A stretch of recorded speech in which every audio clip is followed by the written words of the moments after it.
Salah satu kerajinan anyaman yang masih digunakan oleh masyarakat Serdang Bedagai Sumatera Utara adalah tikar purun.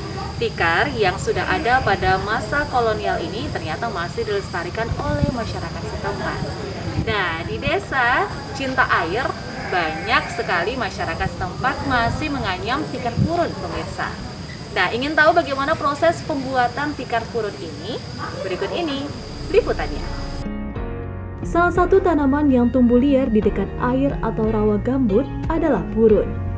Tanaman ini dimanfaatkan sebagai bahan pembuatan kerajinan tangan oleh kelompok perempuan di berbagai wilayah gambut di Indonesia. Salah satunya Desa Cinta Air, Kecamatan Perbaungan, Kabupaten Serdang Bedagai, Sumatera Utara. Rosnina Nasution, perempuan berdarah Mandailing ini, mendedikasikan dirinya sebagai pengrajin purun. Berawal ketika adanya posyandu holistik integratif di kawasan Kabupaten Serdang Bedagai, di mana waktu itu Rosnina mendapat amanah dari pihak kabupaten untuk mengurus sumber daya alam dan sumber daya manusia di Serdang Bedagai. Pertama mengenal anyaman purun, Rosnina sedikit mengalami kesulitan karena tidak memiliki minat khusus dalam seni rupa. Namun, dengan semangat dan ketekunan, ia mencoba membuat benda bermanfaat berbahan purun menjadi produk rumahan yang memiliki nilai ekonomis dan dapat bersaing dengan olahan pabrik. Itu ide saya timbul ketika ada posyandu holistik integratif ya. Kita itu disuruh sama kabupaten membangun sumber daya alam. Setelah itu membina sumber daya manusia. Jadi disitulah saya berpikir buat krap-krap dari purun seperti tas, dompet, macam-macam bakul gitu kan. Selain tikar, disitulah saya mulai mengembangkan. Jadi selama ini kan tikar-tikar saja yang dibuat. Pemasarannya kurang karena kita bersaing dengan pabrik-pabrik. Setelah itu saya berpikir bagaimana supaya kita kembangkan seperti ini. Jadi rupanya kabupaten, dinas semua mendukung, termasuk pemerintah lah yang mendukung. Jadi saya sempat juga dibina keluar kota mengasah ilmu yang bermacam-macam. Proses pembuatan kerajinan purun diawali dengan mengambil purun di rawa dekat rumahnya. Kegiatan ini biasa dilakukan oleh sang suami. Kemudian purun dijemur hingga kering, lalu dipotong bagian pangkal dan ujungnya hingga bersih. Selanjutnya, purun digiling menggunakan mesin penggiling, di mana proses penggilingan dengan mesin baru saja diterapkan di desa ini. Awalnya, para pengrajin menggunakan bambu atau kayu untuk meratakan purun. Setelah itu, barulah purun bisa dibentuk atau dianyam. Dulunya, purun hanya diolah menjadi tikar yang biasa digunakan masyarakat lokal. Namun sekarang, para perempuan di desa ini membuat beragam kerajinan tangan yang mengikuti perkembangan zaman, seperti tas, keranjang belanja, vas bunga, topi, dan lain sebagainya. Motif dan warnanya juga bervariasi.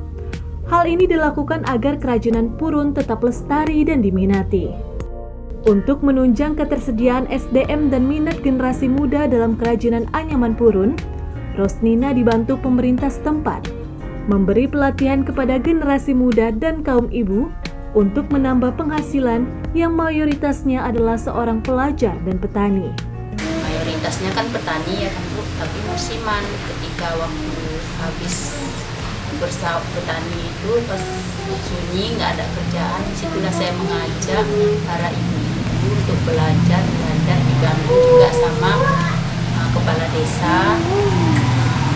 Disitu saya punya ide haruslah kita bina sumber daya manusia di desa ini untuk menambah perekonomian keluarga kan. Mana-mana yang dimana sumber daya manusianya itu kan ada yang pengangguran, itu saya bina dengan mengajar lah, siapa yang ingin belajar silahkan datang ke rumah, juga saya dipanggil-panggil untuk mengajar. Ya, alhamdulillah terbantulah ekonomi melalui krep-krep yang saya ciptakan ini. Suci Ramadhani, perempuan berusia 21 tahun ini, salah satu wanita muda yang ikut terjun dalam melestarikan anyaman purun. Ia mengatakan bahwa kerajinan purun memiliki keunikan dan tingkat kesulitan tersendiri. Untuk tingkat kesulitan itu berbagai macam ya Mbak. Jadi misalnya contoh nih, ketika membuat topi, kita harus benar-benar betul-betul belajar lah, karena kan untuk membentuk pola topi itu tersendiri ada cara khususnya. Setiap untuk pembuatan topi berbeda, untuk membuat tas juga berbeda. Jadi tingkat kesulitannya itu tergantung produknya masing-masing. Karena sifatnya yang tahan air, membuat kerajinan purun mampu bertahan hingga 5 tahun dan bisa digunakan berulang kali. Selain itu, produk ramah lingkungan ini dapat mengurangi penggunaan plastik dan polusi udara. Maka tak heran jika lama pengerjaan purun memakan waktu 2 hingga 4 hari dan harganya mulai dari puluhan ribu hingga ratusan ribu rupiah tergantung ukuran dan motif yang diinginkan. Agar kerajinan purun ini makin berkembang, diperlukan dukungan pemerintah untuk mengembangkan pasar kerajinan lokal berbahan purun. Wah, ternyata susah ya Bu ya. Dan pemirsa, ternyata untuk membuat purun menjadi salah satu produk yang bisa bernilai ekonomis itu sangat susah. Butuh teknik dan juga trik yang harus dikuasai. Nah, bagi Anda yang tertarik untuk mengunjungi Desa Cinta Air ini dan melihat langsung proses pembuatan purun, langsung saja datang ke Satlang Bedagai ya. Saya Eva Radisa, untuk mengetahui informasi lebih lanjut bisa kunjungi website kami di medan.top. Sampai jumpa.